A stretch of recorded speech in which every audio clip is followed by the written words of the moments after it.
สบายดีทุกคนตอนนี้ขอยอยู่บ้านดอนที่หน่อยเมืองโขงแขงจำปาสักสิพาทุกคนมาเบิ่งเขาเจ้าต้มเหล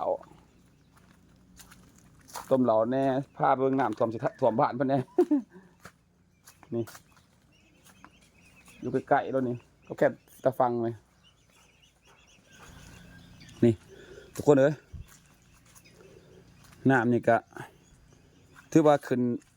สูงเติบเดือน10แฮบไหมเนาะจะคล้องพนังเฝ้าน้ำนี่เห็นบ่นี่10 เพลงบ่นี่อ๋อ10ลงไปกับจนก็แฮบไปฮอดออกพรรษาไปเนาะเป็นจะได้น้ำที่ท่วมบ้านเจ้านี่จะบ่ย้านบ่หยาเนาะยีดหยามถ่วมเลย ห่วยเวทจะได้นั่นขึ้นเด้ออยู่คู่มือขึ้นน้อยเดียวมันถ่วมได้ กูปีเคยฮอดพี่บ่กูปีก็หอนพี่ โอ้กับจ้างนี่ก็เศร้าเนาะ เปียกนี่กระด้งขึ้น เคยฮอดบ่ท่วมเทิงพุ่น เคยปีนึง ถึงแล้ว 3 ปีผ่านมาเดี๋ยวนี้ โอ้3 ปีนี่ขึ้นฮอดพี่บ่ฮอดเดินบ้านพี่ ข้างในพายเหือไปจังหัน โอ้โหเดี๋ยวพากันไปวัด พายเหือไปจังหันอยู่วัดนี่สิ โอ้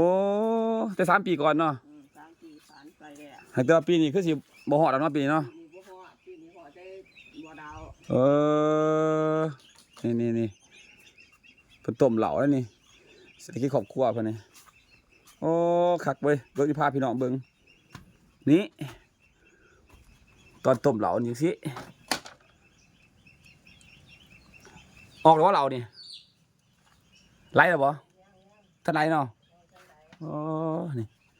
เอาแป้งที่ว่าเฮามักนี่มักแล้วก็เอาใส่เข้าไปหุ้ยใส่ฟ้าปิดใส่ความหอนเผาทั้งดมขึ้นมาถึงนี้ทางมาใส่แล้วก็มาเขาหูอ่างน้ำนี้นี่อ่างน้ำนี้อันนี้เป็นน้ำเย็นนี่นะน้ำเย็นเลยเป็นลงมาใส่นี้มาถึกกระทบกับเย็นนี้เป็นน้ำไหลออกมาพี่บัดนี้ทุกคนเป็นน้ำไหลออกมาพี่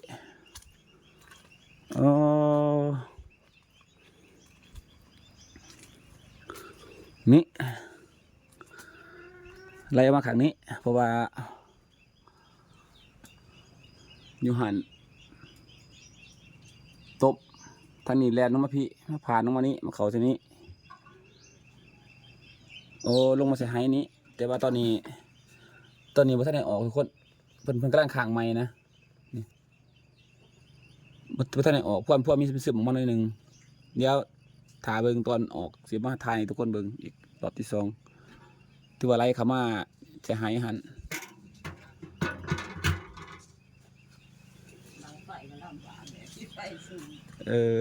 พี่น้ำฝนเห็ดเบียกพวกนี้นี่โอ้น้ำต้องทานยุงยิงขึ้นมาแน่กับน้ำฝนตกแน่เขาไปพายุเขาบาง3-4 วัน5 วันอันนี้แม่นเพิ่นมักไว้นี้เห็นบ่นี่มักไว้สักครู่ไว้เดี๋ยวนี้นี่มันเขาที่ว่าเอาไปหนึ่งก็ใส่แป้งผสมแป้งมักใส่หน้ามักไว้นี้ประมาณ10 คืนจึงเอามาต้มทุกคนจึงเอาสามารถเอาไปต้มได้นี่ขั้นตอนตอนเพิ่นหนึ่งเขาในห้องบริมาเบิ่งอันนี้มันฟุ้ยที่เพิ่นใส่หนึ่งเขานี่ประมาณนี้แต่ว่าเวลาหนึ่งต้องใส่แพร่ห้องนะขั้นมองห้องเขาไรใส่แพร่ห้องฟุ้ยนี่ก่อนหนึ่งให้ซุกเดี๋ยวไปล้างน้ำแล้วเอามาใหญ่ใส่แป้ง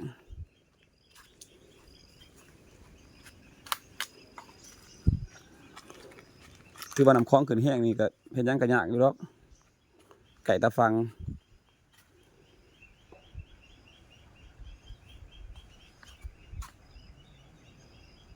ขันยามแรกนี่ห่างกันนี่ไปประมาณเป็น20 เมตรนะจะหอนน้ำเนาะ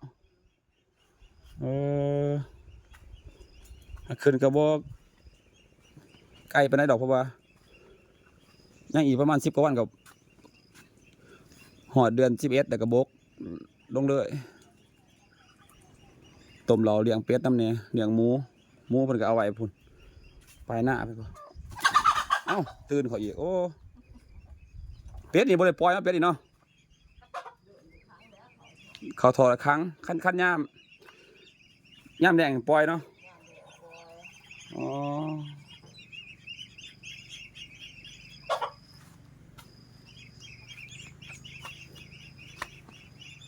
ฟืนไปเอาเองบ่ฟืน ซื้อดำ ถือน้ำบาทนี่บ่โอ้ หายซิบโลด 10 รถเท่าไหร่บัดนี้ 130,000 เขาตัดไปส่งให้พี่แล้วเนาะ ตัดมาส่งแกมาส่งคนเอาให้ สบายเนาะที่จะไปถาต้มเอาโลดบัดเราเนี่ยต้มแล้วไปส่งเขาอีก ส่งแล้ว เฮาไปส่งเองมันจะมาเข้ามาเอาเอง ส่งเองเข้าบ่ได้มาดอกบ้านขอบ้านดอนมันยากเด้ ไปยากบัดยามแดงแห้งยากเนาะยามฝนนี่ใครแน่ คือเจ้าสำบายอยู่ดินโตแฟนเนาะไปโดน เอออันนี้มันทางคือว่าเด้อนี่ฟืนก็ใส่ฟืนน้ำร้อนให้เนาะยันว่าฟืนเอามาแต่ฟังกัมพูชาบ่แม่นเนาะกับบ้านเฮาเองนี่โดด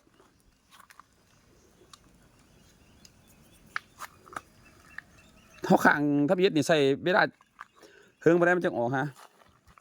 ซ้ำ ประมาณ ที่มันสินี่แหละ 30 นาทีจังออกเนาะต้องเลี้ยงไฟแห้งอันนี้เด้อทับยึดนี่3ดอกสิออกใช้เวลาเฮิงเติบ โป่งแล้วบ่ ปงบ่นึงกันบ่นี่โอ้ปงละข้างมาอีก ขังมาอีกหัวที่สอง ถือว่ามื้อหนึงได้ประมาณ2เทื่อ สองเถื่อ คันเอาข้าง2เต่าก็ได้4ก้านเนาะ สองเต่ากับสี่การ ข้างบ่หนึงได้30 ลิตรทุกคนเด้อนี่คนหัวหน้าใหญ่เพิ่นยังนั่งเงียบอยู่กลางเฮือนเพิ่นว่าอ๋อ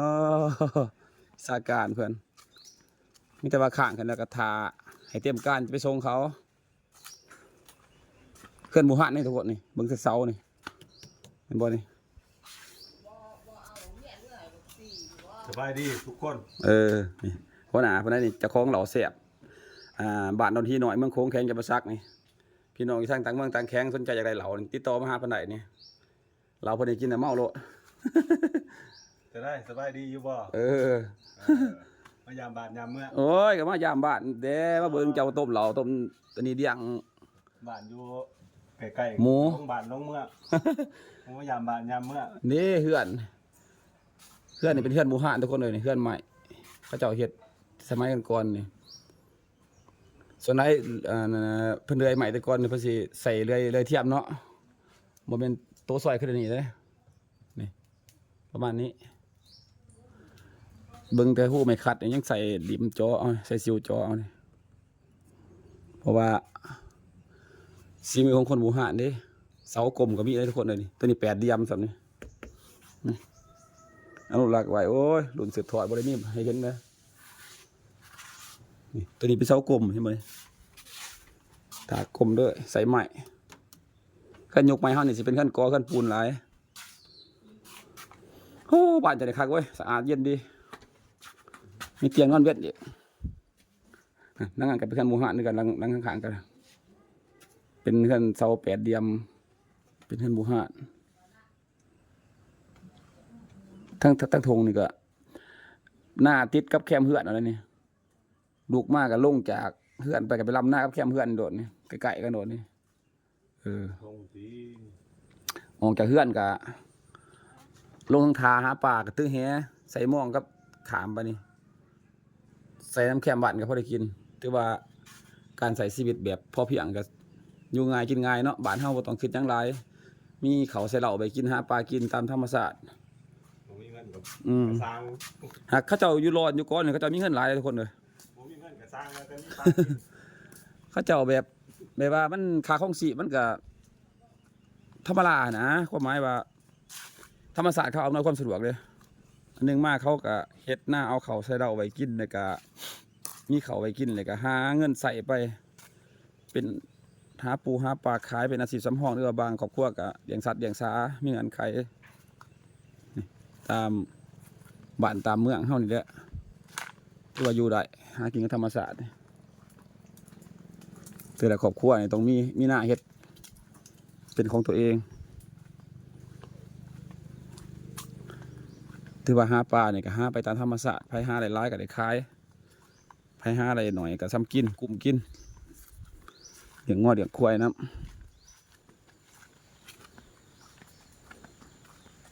แต่ละครอบครัวเป็นบ้านร้อนแต่ว่ามีไฟฟ้าใส่ มีไฟฟ้าใส่แต่ว่าน้ำประปาบ่มีใส่น้ำธรรมชาตินี่มันเกิดห้องห้ำเนาะห้องห้ำซักท้องถิ่นห้องห้ำใส่เฟืองไว้ให้งัวให้กล้วยตอนนี้เขาเริ่มสิทอกเฟืองก็เริ่มเบิดพอดีที่ว่าบาดหลังจากที่ว่าเกี่ยวเขาแล้วก็เอาเฟืองเขาไว้อีกไว้ให้งัวให้กล้วยนี่เขาเริ่มสุกเลยนี่เริ่มโบสุกเริ่มถอกก็เป็นเหมาพร้อมเคี้ยวมันสุกหรอกพร้อมใส่เหมาเขาก็งามดีทุกคนทงหน้านี่เป็นหน้าตีนบ้านขั้นสิว่าหน้าตีนบ้านนะของไก่กับแคมเพื่อนเนาะหลังเพื่อนหลังซ้ายกับสิประมาณนี้เดี๋ยวไปจังสิวันนี้หน้ากับสิกับแคม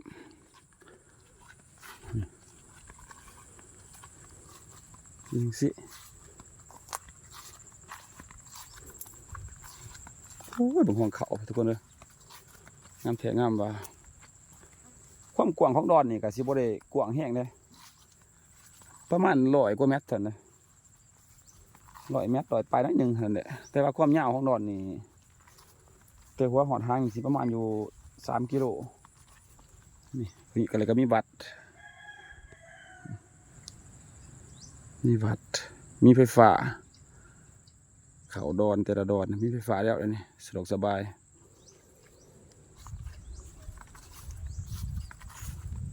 ประมาณนี้ฝากพี่น้องบรรยากาศช่วงระยะเดือน15 เดือน 11เขาเริ่มทอก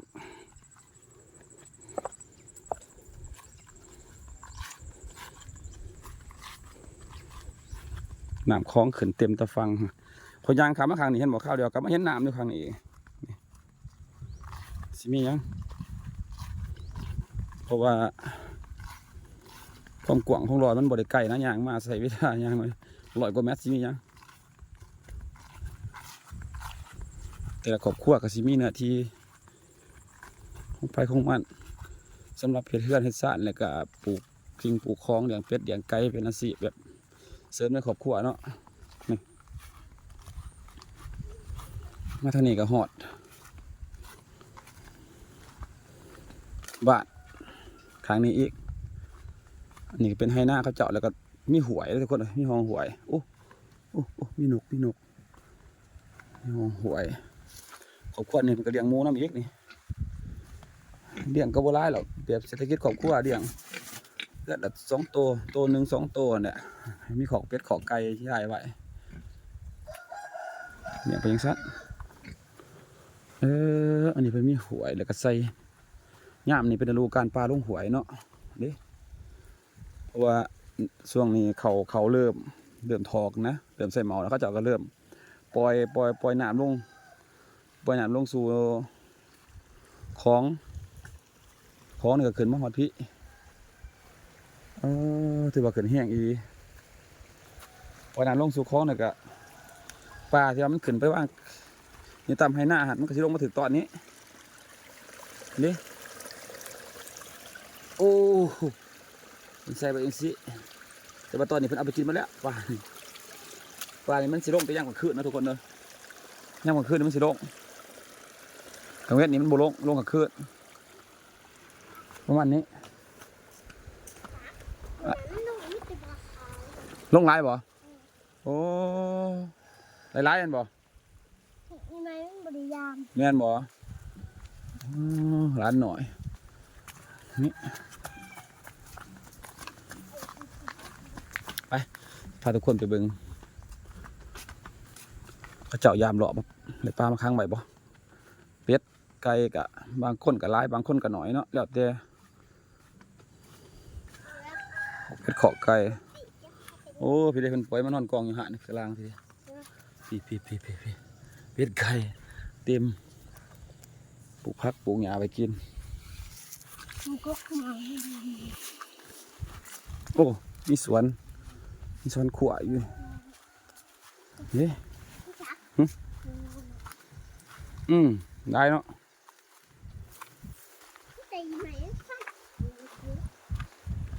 จุ๊บ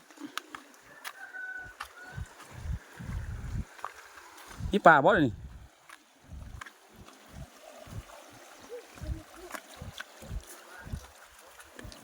อึบว้าวไหลตัวหนึ่งปลาเพียน้อยบ่มีหลายยามหลอกใส่หลอกห้อยจะได้ทีมงานเฮาเฮ็ดนาเลยอยู่คือหิวเขาเว้ยหิวเขาวะอ๋อโอเคเอาทุกคนเลยสำหรับเรื่องเราก็สิฝากพี่น้องสำนีก่อนตอนนี้ทีมงานหิวเขาแล้วพักผ่อนกันวะหาหมองกินเขาก่อนนี่น้ำขึ้นแห้งจะถ่วมเลยฝนก็มาพอดีทุกคนเลยฝากพี่น้องไปสำนีก่อนเด้อสำหรับเรื่องลาบิโอนี่จะได้เฮาให้ยังกินไหมตำบักหุ่งเนาะหาปลาปี